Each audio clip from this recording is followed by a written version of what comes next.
Hare Krishna, welcome back to my channel. আমার চ্যানেলে তোমাদের সবাইকে অনেক অনেক স্বাগত। ঠিক 1 বছর অপেক্ষার পর আমাদের সেই জ্যৈষ্ঠ মাসে শুরু হয়ে গেল আমাদের হাজরাপল্লীর কালী পুজো। তো হাজরাপল্লীর কালী পুজো দেখতে আসার জন্য তোমাদের সবাইকে অনেক অনেক আমন্ত্রণ রইল। আর এই বছর আমি ভ্লগটা দিতে দেরি করেছি, তাই তোমরা আসতে পারবে না। তো নেক্সট টাইম তোমরা হাজরাপল্লীর কালী পুজো দেখতে অবশ্যই এসো। প্রতি বছরই আমাদের জ্যৈষ্ঠ মাসে কালী পুজোটা হয়। আর যাই হোক, আমরা এখন বিকেলবেলা বেরিয়ে পড়েছি রাস্তার দিকে। আমাদের পাড়ার ছেলেরা ঠাকুর আনতে গিয়েছিল সেই দুপুরে। তো এখন এসে গেছে আমাদের মা কালী আগমন হলো। হাজরাপল্লীর এই কালী পুজো আমাদের বহুদিন ধরে হয়ে আসছে। তো এখন একটু অনুষ্ঠান প্রোগ্রাম করে হয়, আগে ছোট করেই হতো। তো চলো চলো আমরা দেখতে থাকি হাজরাপল্লীর মায়ের আগমনীর দৃশ্য। আর এখানে সব দেখতেই পাচ্ছ, আমাদের বাচ্চা কাচ্চা বড় বুড়ো সবাই এসে হাজির হয়েছে। তো চলো একটুখানি দেখে নিই এই দৃশ্য।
আমাদের মা এসে গেছে।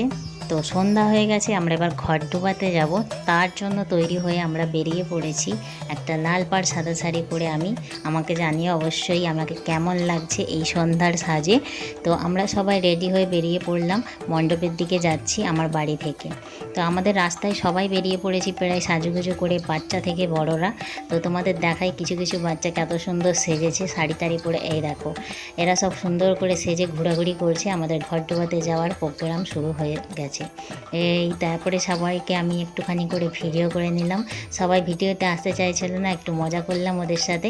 এরপর আমি একটুখানি আলতো করে সন্ধ্যার প্যান্ডেলের ভিডিও শ্যুট করে নিলাম তোমাদের দেখানোর জন্য। সন্ধ্যাবেলা আমাদের খুব সুসজ্জিতভাবে সেজে উঠেছে মণ্ডপ, আর খুব জাঁকজমাটভাবে সুন্দরভাবে সবাই খুব আনন্দ করছে। সন্ধ্যাবেলা আমাদের সবাই গোটা বাকুলের সবাই মিলে ঘট ডোবাতে যাই।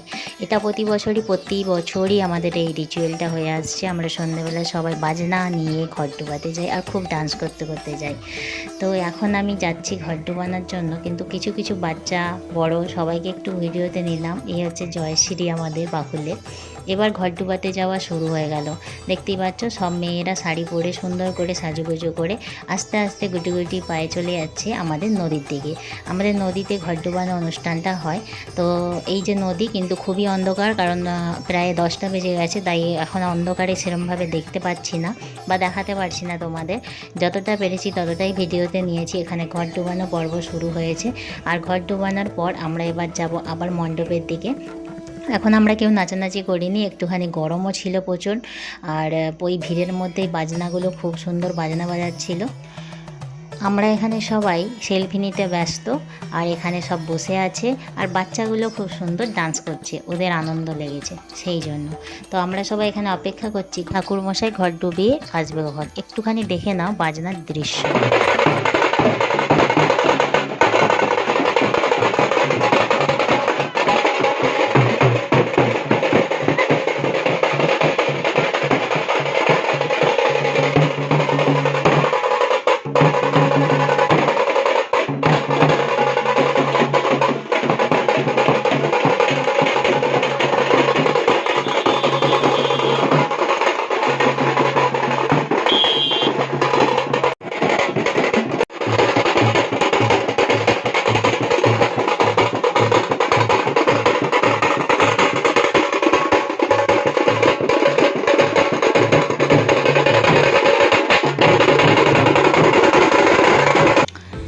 ঘর যাওয়ার সময় রাস্তাতে আমাদের ডিজেতে ডান্স হয়ে গেল শুরু। সবাই আমার ভ্লগে হাই করছে, তো ওরা খুব মজা করছে, এসব নাচ শুরু হয়ে গেছে। তো ডান্স করতে করতে আমরা চলে যাচ্ছি আমাদের বাড়ির দিকে, আমাদের মণ্ডপের দিকে। আর গানটা আমি দিতে পারলাম না, কী গানের ডান্স করছি সরি, কারণ আমার কপিরাইট পড়তে পারে সেই জন্য। তো ডান্স করতে করতে চলে গেলাম মণ্ডপে।